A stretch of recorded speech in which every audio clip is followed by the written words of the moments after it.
चढ़ाई कइले बा हां तो भौजैया कहत दिया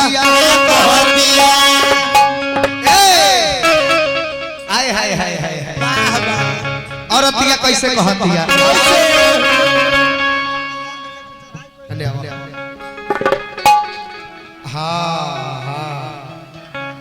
अरे कि फागुन में बावते फाका धाका करत बरियारी होला अरे करत बरियारी होला फागुन में फाका बावते देवरू धाका करेला बरियारी होला अरे धाका करेला बरियारी होला हमरा पता के बजाओ ना तो ए देवरू भरी पिचकारी मेरा नाम नाच देला लाया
कि जानो तारो विदेश बारे पति अति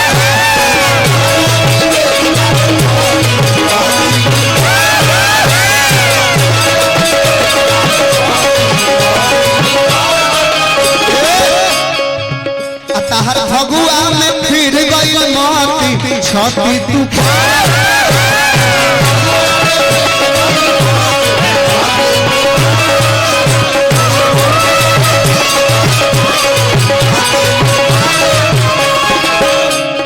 चाहो करो कबो न मिली योजना न हवे सरकारी होला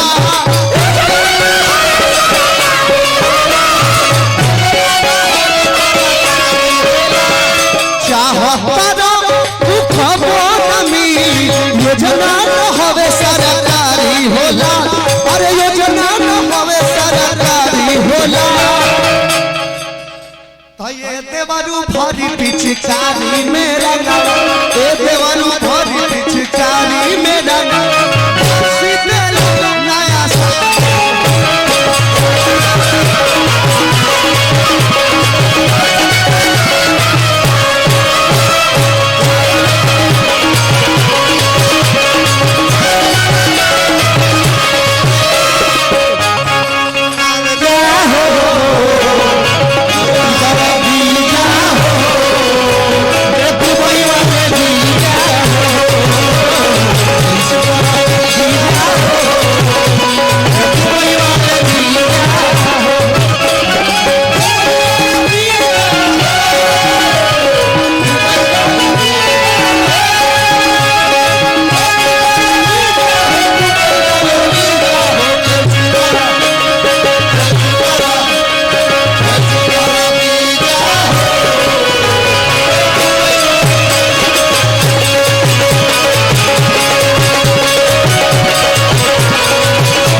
बहुत बहुत पुरस्कार कमेटी के माध्यम से हार्दिक हार्दिक अभिनंदन। और अतिया कहलाई कि कि खाली खोजेला दाल भात पा चोखा चोखा से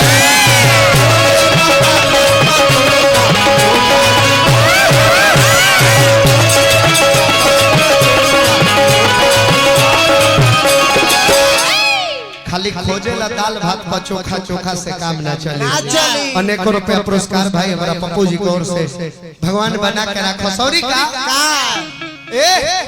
तो जेकर मिलल भातार बावे बोका बोका से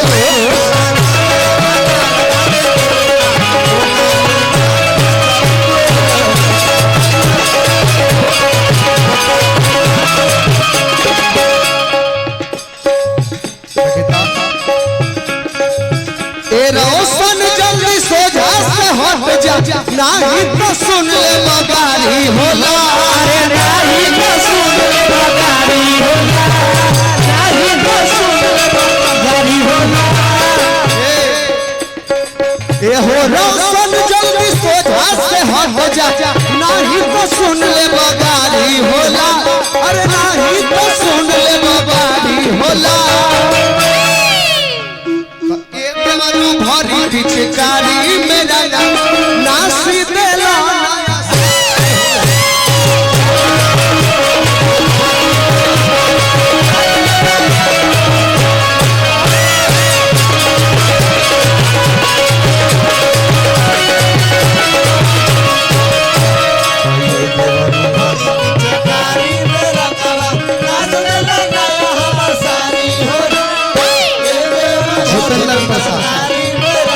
जितेंद्र साहिब और संतोष का